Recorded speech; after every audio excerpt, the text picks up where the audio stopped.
반갑습니다. 이상원 TV의 이상원 교수입니다. 목회자와 성도의 고민 제2부 목회자의 내적 갈등, 청년부 사역자와의 갈등에 대해서 함께 생각해 보도록 하겠습니다. 다음과 같은 질문이 제기되었습니다. 우리 교회 청년부는 교회 내 독립된 교회입니다. 예배부터 양육과 재정까지 청년부의 모든 목회는 청년 담당 사역자가 맡고 있습니다. 얼마 전 청년부 사역자가 사역을 열심히 잘하나 약간의 문제가 있다는 이야기를 듣고 이에 대해 몇몇 청년들과 대화를 나누었습니다. 제가 청년들과 이런 이야기를 나누었다는 소식을 들은 청년부 사역자가 싫은 내색을 합니다. 담임 목사의 입장에서 이 문제를 어떻게 판단하고 극복해야 할까요? 이 질문에 대한 저의 답변입니다. 교회의 본질은 영원 불변하지만 지상교회의 형식은 변할 수 있습니다. 실제로 교회사를 살펴보면 교회의 형태는 계속 변화해 왔습니다. 족장시대 교회는 가정교회의 형태를 취했습니다. 가장이 교역자의 기능을 담당했으며 이방인을 향한 전도보다는 자녀를 낳아 양육하는 방법으로 교회의 전통을 이어갔습니다. 모세 시대부터 교회가 국가 공동체와 동일시 되었으며 국가의 정치 지도자가 종교 지도자이기도 했습니다. 이 틀은 사사시대까지 유지되었습니다. 왕정시대에는 국가 공동체가 교회와 동일시 되었으나 종교 지도자와 정치 지도자가 분리되는 제도적 분화가 있었습니다. 중간기 시대에는 교회가 국가로부터 완전히 분리되어 회당에서 모이는 예배 공동체로 존재했습니다. 초대교회는 말씀을 가르치는 장로와 교회 운영을 책임지는 치리장로가 지도하는 장로 정치 형태로 교회가 존재했습니다. 그 후 말씀을 가르치는 장로가 감독의 위치를 차지하면서 감독의 권한이 강화된 감독교회 형태가 등장했고 중세시대에는 감독의 위치가 훨씬 더 강화되고 감독들의 대표자인 교황의 권한이 절대화된 절대군주 정치 형태의 교회가 등장했습니다. 종교개혁 시대 이후에는 교역자를 회중 위에 두는 계급적인 교회 구조가 철폐되었습니다.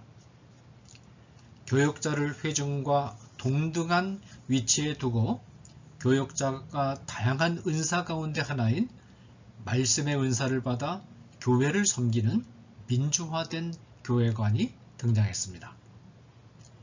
다양한 교파들이 등장하면서 이 교회관을 근간으로 하여 교파마다 약간씩 다른 편차가 나타났습니다. 성경에 나타난 교회 정치의 원리를 그대로 받아들여 목사와 장로회를 중심으로 성도들을 지도하는 민주적인 장로교회, 말씀 전파 이외의 모든 행정적인 권한을 국가에 위임한 국가교회, 교역자와 회중 간 차별을 철폐하고 완전히 민주화된 회중교회 형태 등이 등장했습니다. 이처럼 목회 환경이 변하면 환경에 적응하여 교회의 외적 형태도 변하는 것이 자연스러운 일입니다. 얼마 전까지만 해도 한국교회에서는 목회자가 회중 전체를 위한 설교와 지도를 담당하고 목회자의 지도하에 교구들을 나누어 작은 공동체를 만들고 각 교구마다 세운 구역장 혹은 교구장을 중심으로 생활에 좀 더 밀착된 말씀 공부와 친밀한 교제와 돌봄을 시행해 왔습니다. 그리고 학령대에 있는 나이 어린 성도들을 위해서는 영아부, 유치부, 유초등부, 중고등부, 대학부, 청년부 등을 별도로 만들어 교구라는 틀로 담을 수 없는 성도들에 대한 교육과 돌봄을 실시해 왔습니다. 그런데 이런 조직에 변화가 생겼습니다. 하나는 목장 제도의 도입입니다. 낮에 교구 모임들을 가지다 보니 직장 생활을 해야 하는 남성들은 참여가 어려워 교구가 여자 성도들만의 모임이 되고 말았습니다. 교회는 남성들에 대한 교제와 교육은 거의 방치할 수밖에 없었습니다. 이와 같은 문제점을 해결하기 위해 목장이라는 제도를 도입해 가족 단위로 모이도록 함으로써 남자 성도들을 끌어들이고자 했습니다. 목장 제도를 도입한 상당수의 교회가 목장의 작은 교회라는 이름으로 대폭 자율적인 권한을 부여했습니다. 심지어 목장들은 독자적으로 선교사를 파송하고 관리하는 권한까지 부여받았습니다. 다른 하나는 대학 청년부에 목장과 같은 정도의 자율성을 부여한 것입니다. 이는 대학 청년부의 특수한 형편을 고려한 조치였습니다. 대학 청년부는 수많은 학문의 세계 속에 본격적으로 들어가는 시기입니다. 대학 청년부는 기독교에 대한 논리적 설명과 학교와 사회에서 만나는 강력한 이념들에 대응할 수 있는 깊이 있는 기독교 사상에 대한 지식을 요구합니다. 이들의 요구에 응하기 위해서는 상당한 시간 동안 집중적인 연구를 해야 하는데 설교 준비와 교회 내의 성도들을 돌보는 목양에 대부분의 시간을 투자해야 하는 목회자로서는 이 작업을 위한 별도의 시간을 내기가 어렵습니다. 게다가 이 시기는 부모의 그늘에서 벗어나 독립하기 시작하는 때이기도 합니다. 이런 특수성 때문에 대학 청년부의 경우 이들에게 맞는 사역자를 세우고 이들에게 자율성을 부여하고 독립적으로 운영할 수 있도록 배려하는 교회들이 많습니다. 아마도 질문하신 목회자도 이런 의도를 가지고 열린 마음으로 청년부의 자율성을 대폭 할애하신 것 같습니다. 물론 목회자의 능력과 손길이 미처 닿지 못하는 영역에 있는 성도들이 좀 더 효율적으로 신앙훈련을 받을 수 있도록 배려하는 것은 모든 목회자가 당연히 가져야 할 마음가짐입니다. 그러나 목회자가 이런 동기에서 취한 특별한 조치가 교회의 본질에 어떤 오해나 손상을 가져오지는 않는가에 대한 반성도 필요합니다. 문제가 된 청년부에 대한 조치는 교회의 본질과 관련해 좀 더 신중하게 살펴야 할 부분이 있습니다. 우선 교회의 보편성과 통일성에 대해서 같이 생각해 보겠습니다. 첫째는 교회의 보편성과 통일성과 관련된 문제입니다. 여기서 통상적인 교회의 분류법인 유형교회와 무형교회의 관계를 정리할 필요가 있습니다.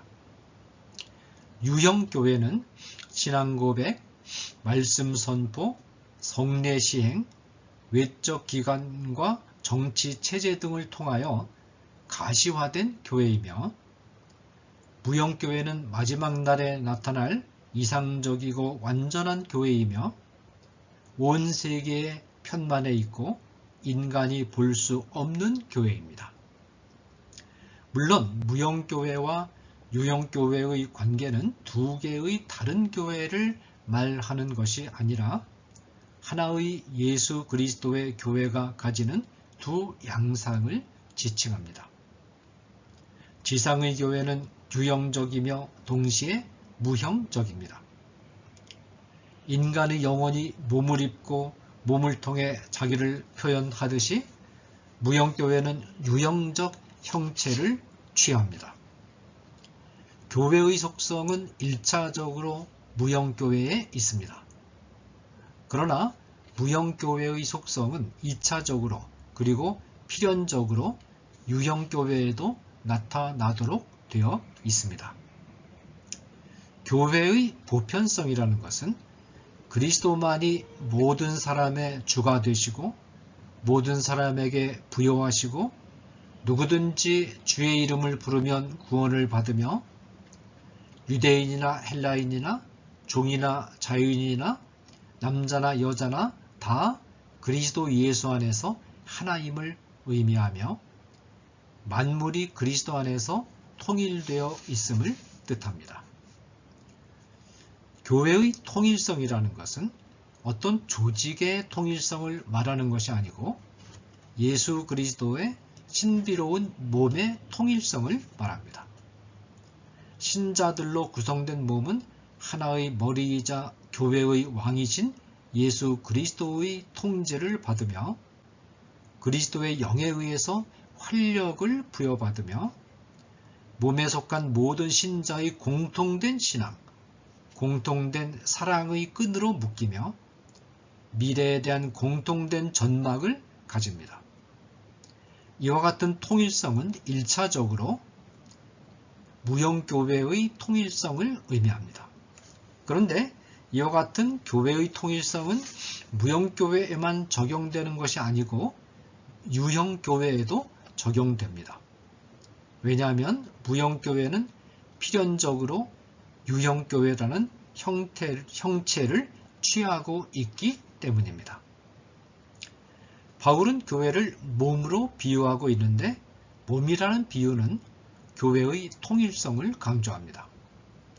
또한 교회라는 몸에 속한 성도들을 지체로 표현합니다. 이 지체라는 표현은 우리가 생각하는 것보다 훨씬 강력한 표현입니다.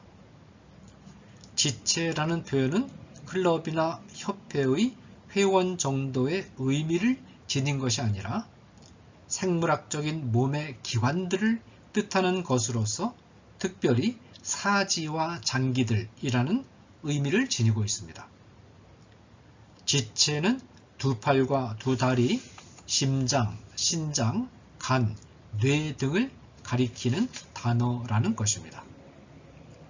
사지와 이 중요한 신체 기관들은 혈관, 신경망, 림프관, 그리고 한의학에서 말하는 경락 등에 의해서 긴밀하게 연결되어 있기 때문에 도저히 떼어낼 수가 없고 떼어내버리면 사람이 죽습니다.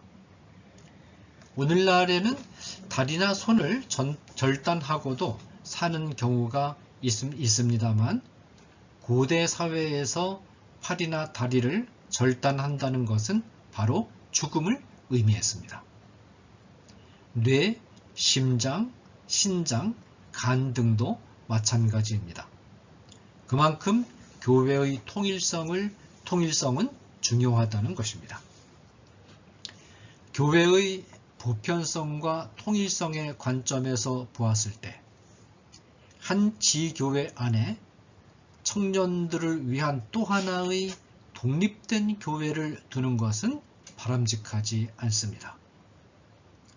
교회사를 보면 교회 안의 교회를 지향하는 이와 같은 관점은 경건주의 전통에 속한 교회들이 표방한 분리주의적 관점으로서 하나님의 교회에 분열의 상처를 안겨주었다는 사실에 유념해야 합니다. 극단적인 경건주의자들은 기성교회 신자의 타락한 생활을 보고 교회의 거룩성과 순결을 유지하기 위해 이른바 경건한 성도들로만 구성된 참된 교회를 별도로 가지기 시작했고 결국은 교회 분열로 이어졌습니다.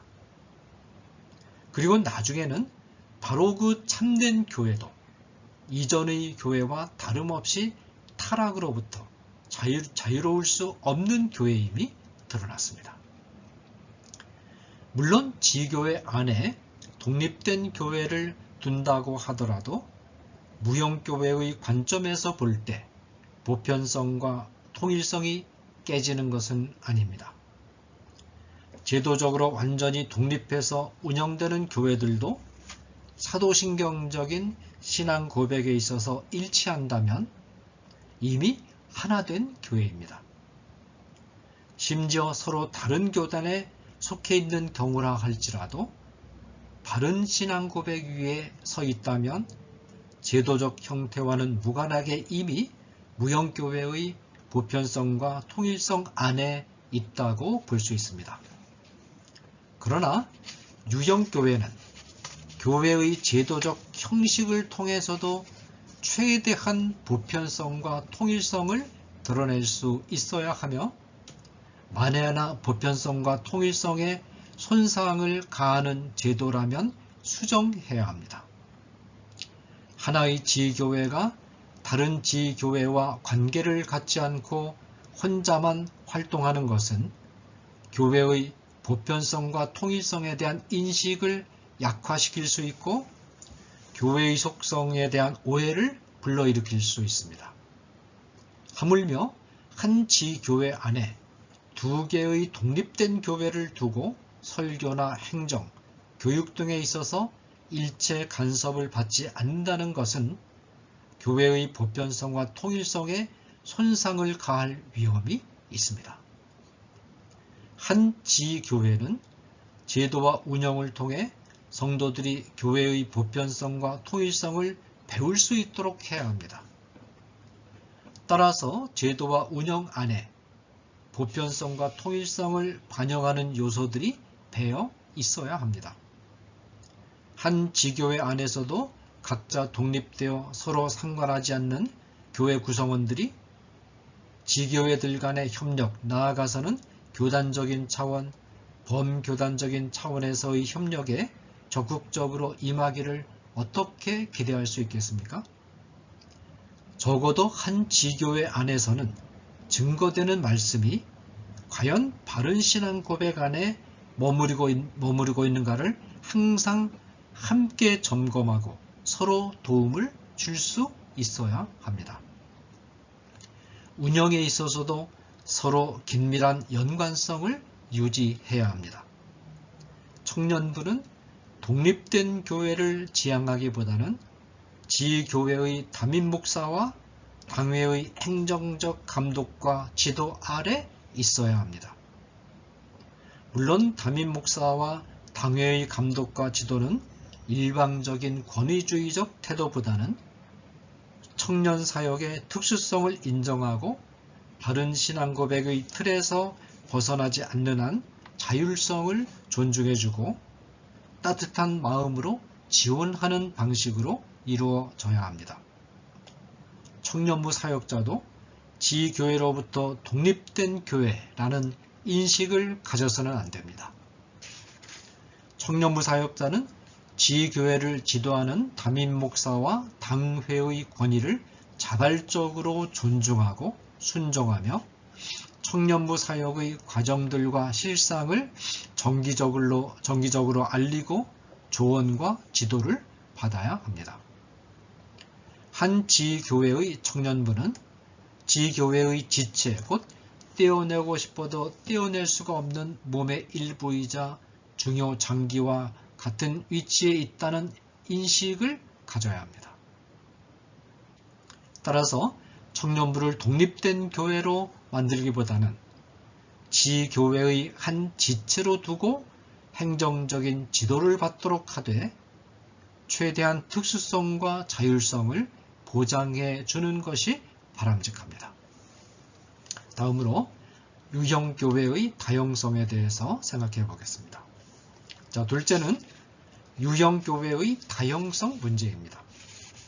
교회의 다양성이란 하나의 무형교회가 반드시 하나의 외적 기관을 통하여 표현될 필요는 없다는 인식을 핵심으로 합니다. 로마 가톨릭 교회는 하나의 외적 기관을 통하여 교회의 통일성을 표현하고자 했으나 이로 인해서 형식주의, 의식주의, 율법주의로 빠지는 후유증으로부터 자유롭지 못했습니다. 교회가 지닌 풍요로운 내적인 보화들은 다양한 교회 형식들을 통하여 더 잘 표현된다고 볼 수 있습니다. 영적으로 통일되어 있는 교회가 외형에 있어서 다양성을 띠는 것은 오히려 교회의 아름다움과 질서를 드러내는 데 도움이 됩니다. 지교회 간의 외적 형태상의 차이에 중점을 두고 전개되는 교회의 다양성은 지교회 내부에도 적용될 수 있습니다.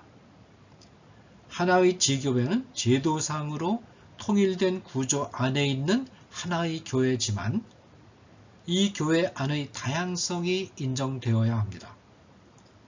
그런데 지교회의 다양성은 군집의 개념으로 이해되어서는 안 되고 유기적인 통전성 안에서 이해되어야 합니다.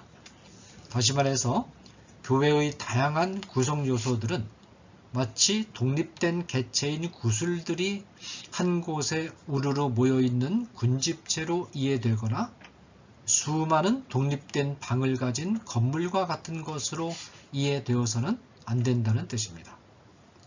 교회의 다양한 개체들이 통일성 안에서 조화를 이룰 때 비로소 진정한 다양성이 드러납니다.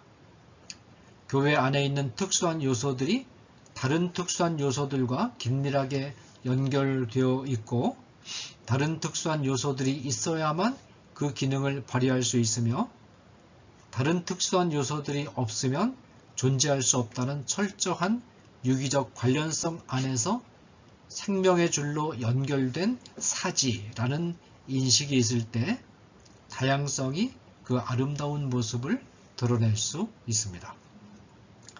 한 지교회의 다양성은 1차적으로 은사의 다양성으로 나타납니다. 바울은 교회를 많은 지체들로 구성된 하나의 몸으로 제시하면서 다양한 지체들의 예로서 은사들을 열거합니다. 너희는 그리스도의 몸이요 지체의 각 부분이라 하나님이 교회 중에 몇을 세우셨으니 첫째는 사도요, 둘째는 선지자요, 셋째는 교사요, 그 다음은 능력을 행하는 자요, 그 다음은 병 고치는 은사와 서로 돕는 것과 다스리는 것과 각종 방언을 말하는 것이라. 다 사도이겠느냐? 다 선지자이겠느냐? 다 교사이겠느냐? 이 다 능력을 행하는 자이겠느냐? 다 병 고치는 자이겠느냐? 다 방언을 말하는 자이겠느냐? 다 통역하는 자이겠느냐? 고린도전서 12장 27절 30절 말씀입니다. 은사의 목록은 고린도전서 12장 8절 11절, 로마서 12장 6절 8절, 에베소서 4장 11절, 베드로전서 4장 11절 등을 보완하면 더 많이 첨가될 수 있습니다. 지혜의 말씀, 지식의 말씀, 예언, 영들 분별함, 방언 통역함, 섬기는 일, 가르치는 일, 위로하는 일, 구제, 다스림, 긍휼, 베품, 복음 전함, 목사, 봉사 등이 첨가될 수 있습니다. 하나의 은사가 다른 은사들과 긴밀한 관련을 맺고 있다는 것은 어렵지 않게 알 수 있습니다. 예컨대 은사들 가운데 가장 중심이 되는 은사는 말씀을 가르치는 은사, 즉 사도, 선지자, 교사입니다. 그런데 가르치는 내용은 위로하는 일, 구제하는 일, 긍휼을 베푸는 일, 가르치는 일, 복음 전하는 일, 능력 행하는 일, 병 고치는 일, 서로 돕는 일 등입니다. 말씀을 잘 가르치기 위해서는 식당에서 식사 봉사를 하는 사람도 있어야 하고, 주차 봉사하는 사람도 있어야 하고, 헌금 관리하는 사람도 있어야 합니다. 이런 사람들의 도움이 있어야 비로소 말씀을 전하는 일이 제대로 그 기능을 발휘할 수가 있습니다. 은사의 다양성은 성도들의 직종의 다양성, 성격의 다양성, 학력의 다양성, 기술의 다양성 등과 밀접한 관련을 맺고 있습니다. 이 말의 의미는 교회는 학력이 높은 사람들로만 구성된 공동체가 되어서는 안 되고, 다양한 학력을 가진 사람들이 함께 모여 어울리는 공동체가 되어야 하며, 다양한 직종과 기술을 가진 사람들이 스스럼 없이 어울리는 공동체가 되어야 한다는 뜻이기도 합니다. 이와 같은 다양성의 종류는 수도 없이 많습니다. 자, 이제 통합교육의 필요성 문제에 대해서 말씀드리겠습니다. 자, 그런데 저는 특별히 연령상의 다양성의 문제에 주목하고자 합니다. 현대교회는 일반 학교에서 인지 능력의 수준에 따라서 연령상의 차이를 두어 세분화시켜서 교육하는 방식을 그대로 받아들여 교회 교육도 인지 능력의 차이를 고려하여 세분화시켜야 한다고 생각하는 경향이 있습니다. 그 결과 영아부, 유치부, 유년부, 초등부, 중등부, 고등부, 대학부, 청년부, 장년부 등으로 연령대별로 세분화시켜서 교육하고, 심지어 장년 봉사부서도 여전도의 1부, 2부, 3부, 남전도의 1부, 2부, 3부 등으로 세분화시켜서 구성하는 것입니다.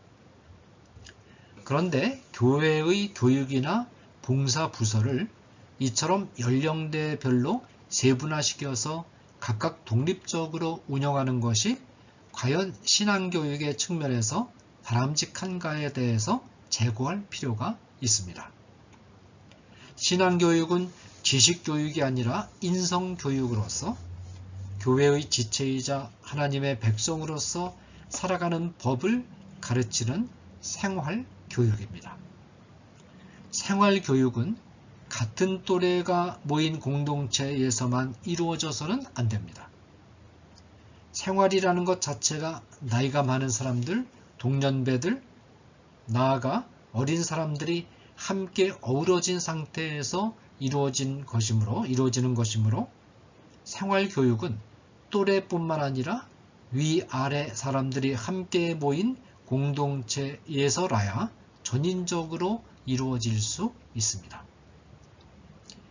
세분화시켜왔던 교회 교육을 다시 통합교육으로 전환할 필요가 있습니다. 유년부부터 고등부까지 한 자리에 모아놓고 말씀을 교육시키는 것입니다. 대학 청년부는 연령층을 설정하여 20대에서 30대까지 넓게 모일 수 있도록 통합하는 것입니다. 어느 교회에서 유치부부터 고등부까지 하나의 주일 학교로 묶어서 주일 예배를 드리고 교육하는 것을 본 적이 있습니다. 교역자가 설교를 40분이나 하는데도 유치부 아이들로부터 고등부 아이들까지 모두 눈을 동그랗게 뜨고 설교에 푹 빠져서 경청하고 있었습니다. 예배가 끝나자 형과 누나, 오빠, 언니들이 동생들을 지도해서 함께 탁자와 의자도 정리하고 서로 교제하는 모습이 너무나 아름답게 보였습니다. 자연스럽게 전인적인 생활교육이 이루어지고 있었는데 의사소통에 어려움을 겪는 것이 아니라 의사소통이 아주 원활하게 이루어지고 있었습니다.